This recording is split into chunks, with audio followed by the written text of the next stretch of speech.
Hello, everyone. I'm going to talk about something that is totally different from, governance. It's also part of governance anyway, but not part of like party presidency, legitimate presidency, and all of that drama and everything. I'm going to talk about something completely different, which is JAMB. So recently, there was a news report that JAMB had remitted over 50 billion naira, to the government. And I did a tweet and I said, look, JAMB is not supposed to be a money generating organization. And this is not the first time that this has come up, because I saw some people talking about it as if, oh, this was the first time that I had made this mention. In 2018, I said the same thing when this whole thing first started. You had the JAMB registrar who had remitted money. I mean, they said the one before that was eating a lot of money and all of that. And one of the things I said then was that, look, if JAMB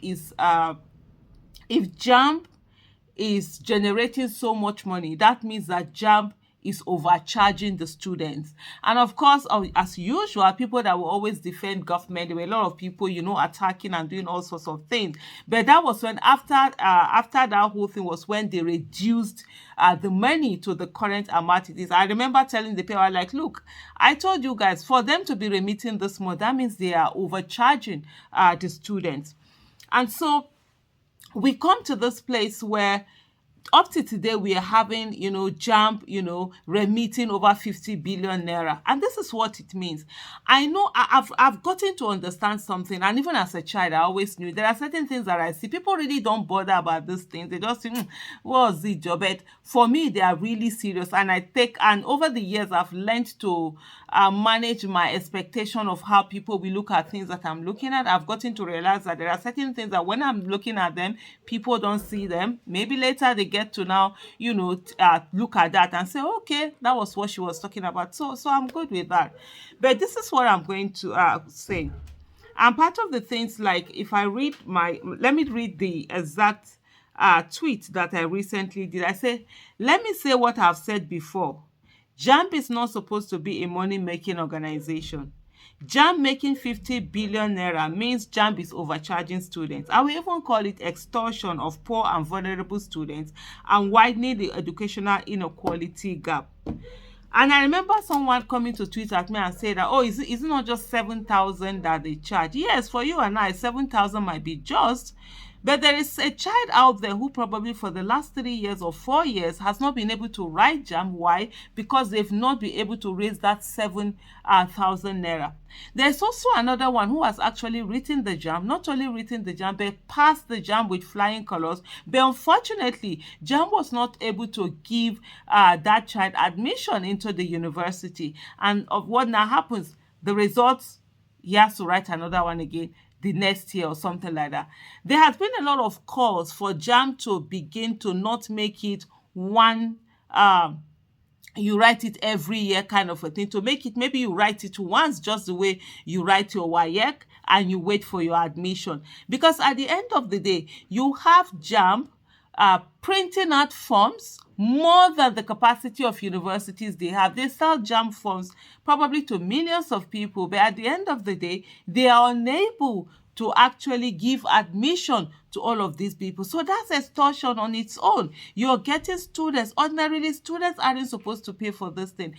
If we even look at it right now, really, is there even a need for this JAMB? Because at the end of the day, a lot of universities no longer depend on this JAMB. What they do now is that they just go on and write their own post-UME exams. That's actually what they are using. And so it's very important for us all to understand this particular thing. So if the universities are now not using JAMB, but they are using other their own exam, then why are students still writing JAMB? Why are you still collecting money from people? Why are you still extorting people? Why, especially the poor? Because we have a lot of vulnerable students who don't have the capacity. Can you just hold on, please? I need to check something.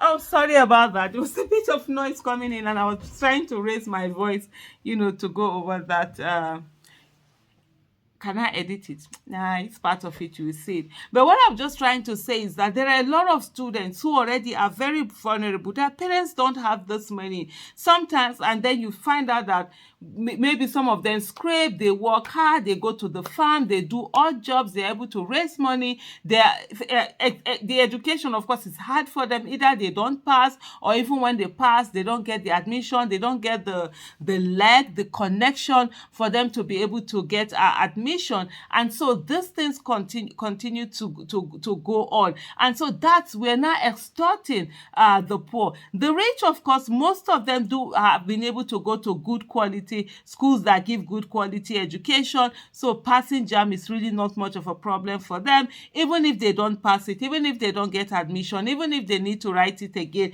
they easily can pay for the amount, for the cost of the JAMB. But what about those who can't pay? That's, for me, that's where the cross of the matter should be. So if JAMB is remitting 50 billion naira, that's what they've earned, the profit they've made in a year. That simply means that JAMB is really overcharging our students. We must also understand that the easiest way to break the shackles of poverty is actually through education.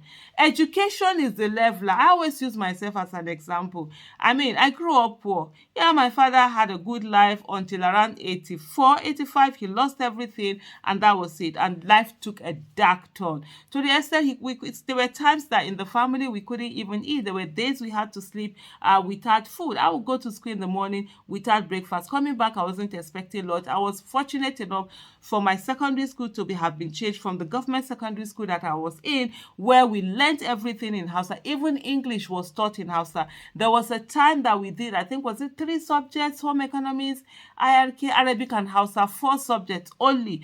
All the other subjects in terms of maths, English, integrated science, social studies, and all of that, we didn't do any of that. And if I had finished from that school, guess what? I wouldn't even be able, you would not even know me, because I wouldn't even be able to speak to you this. I wouldn't even be able to speak English. But when I was in Form 2, my father gave me the option: do I want to still stay in my government secondary school or go to a private school that was about to open at that time and start from Form 1? I chose that option, and that absolutely changed my life. And that's how I attended the BUK Staff Secondary School, where you had a lot of mid-income families, lecturers. The children of lecturers were the ones that were there. And of course, I was forced to speak English. They used to laugh at me when I was in secondary school because I couldn't speak English. But guess what? By the time I was in SS1, I was the best student in English. And so why I'm just giving you this background to let you know that this education is what becomes the leveler.